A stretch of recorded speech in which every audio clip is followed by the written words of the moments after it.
YouTuber Atta Halilintar kembali menjadi sorotan. Kali ini netizen menuding nazarnya untuk membangun masjid hanya prank belaka. Hal ini bermula dari para netizen yang menagih janji Atta soal keinginannya membangun masjid bila subscriber kanal YouTube-nya mencapai 10 juta. Janjinya itu kembali diungkit setelah ia berkomentar soal tindakan Ferdian Paleka, YouTuber yang memberikan bingkisan sampah kepada transpuan. Gerah dengan tudingan netizen, Atta akhirnya buka suara. Lelaki yang dikabarkan dekat dengan Aurel Hermansyah itu pun mengunggah sebuah foto masjid di akun Instagram pribadinya. Pemilik nama asli Muhammad Atta Mimi Halilintar ini mengaku dirinya sebenarnya tak mau terkesan ria dengan mengunggah bukti pembangunan masjid. Namun, ia akhirnya memutuskan untuk melakukannya demi membuktikan agar dirinya tidak dituding berbohong oleh netizen.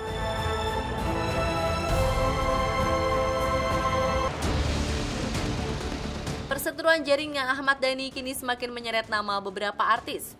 Pasalnya, setelah meradang pasca tantangannya pada Ahmad Dhani untuk berdebat melalui media sosial, diabaikan dan justru dijadikan sebagai konten vlog oleh pentolan Dewa 19 itu, kini giliran putra sulung Dhani, Al Ghazali, serta Mita The Virgin yang ikut pasang badan untuk membela pemilik nama Dhani Ahmad Prasetyo tersebut.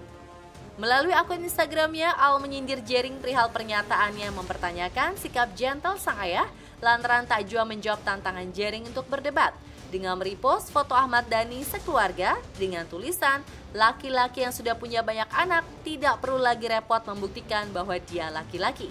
Sementara itu, Mita The Virgin yang juga ikut panas, akhirnya tak tahan untuk ikut mengomentari pertikaian dua musisi tersebut.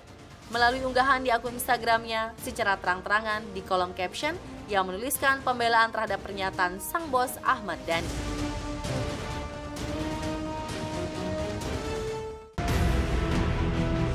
Di tengah gonjang-ganjing keretakan rumah tangganya dengan Lisa Chi, Okan Cornelius justru kembali diterpa isu yang kurang sedap. Sang istri Lisa Chi kabarnya telah dilaporkan ke pihak berwajib oleh mantan istrinya Vivian pada 9 Maret 2020 lalu ke Polda Metro Jaya atas tuduhan tindak kekerasan terhadap putra sematawayang Vivian, buah pernikahannya dengan Okan. Vivian melaporkan istri Okan itu setelah menemukan memar di lengan sang anak yang masih berusia 7 tahun. Hingga kini, polisi masih mendalami kasus tersebut dan masih dalam tahap penyidikan. Ya, anak ini kan J ini kan memang di bawah asuhnya bapaknya ya, di bawah asuh bapaknya dengan istri yang keduanya.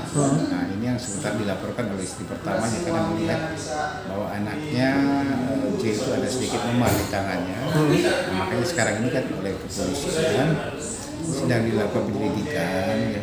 Beberapa saksi-saksi termasuk saksi pelapor sudah diperiksa.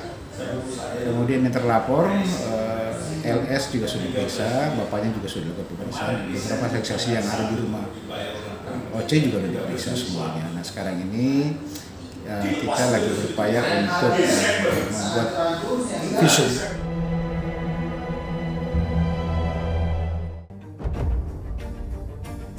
Penyanyi Syahrini kembali menjadi perbincangan netizen. Setelah sebelumnya hubungannya dengan seorang pria paruh baya bernama Lawrence mengaku sebagai ayah angkatnya mulai terungkap. Lawrence kini semakin membuka cerita sebenarnya perihal hubungannya dengan pemilik jargon maju mundur cantik tersebut yang sebelumnya tidak diketahui oleh siapapun. Apalagi kini lelaki asal Belanda itu menyebut Syahrini sebagai wanita agenda dan ada modus yang dilakukan oleh istri Reno Barang itu. Lawrence juga mengaku masih punya beberapa cerita lain terkait Syahrini. Namun kisah tersebut masih belum ingin diungkap lantaran ia enggan mencari kegaduhan. Sejauh ini belum ada tanggapan langsung dari pihak Syahrini.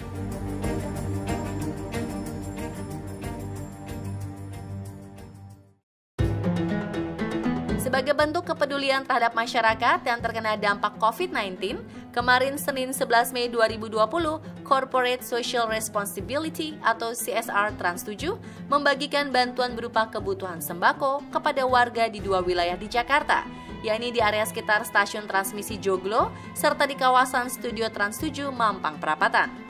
Kegiatan ini dilakukan sebagai bentuk tanggung jawab sosial untuk membantu meringankan beban warga akibat pandemi COVID-19 di tengah bulan Ramadan. Bantuan diberikan secara simbolis kepada perwakilan RT dan RW yang selanjutnya disalurkan ke warga masing-masing. Setuju, ingin berbagi. Sebelumnya kami juga telah memberikan bantuan APD berupa APD, kemudian juga makanan, dan melakukan penyemprotan di wilayah sekitar perkantoran kami, baik di transmisi maupun di studio ini. Dan kali ini pada suasana Ramadan berpuasa, kami juga ingin berbagi berupa sembako. Pembagian sembako ini berjalan tertib mengingat aturan PSBB yang tetap dilaksanakan serta pengamanan ketat dari pihak TNI serta kepolisian yang berjaga. Trans 7 berharap bantuan yang disalurkan dapat berguna bagi para penerima manfaat di bulan penuh berkah ini.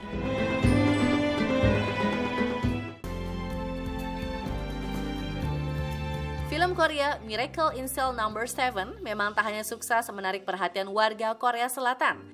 Nyatanya kesuksesan film tersebut bahkan membuat film yang dibintangi oleh Ryu Seung-ryong dan Park Shin-ye ini akan dibuat versi Indonesianya.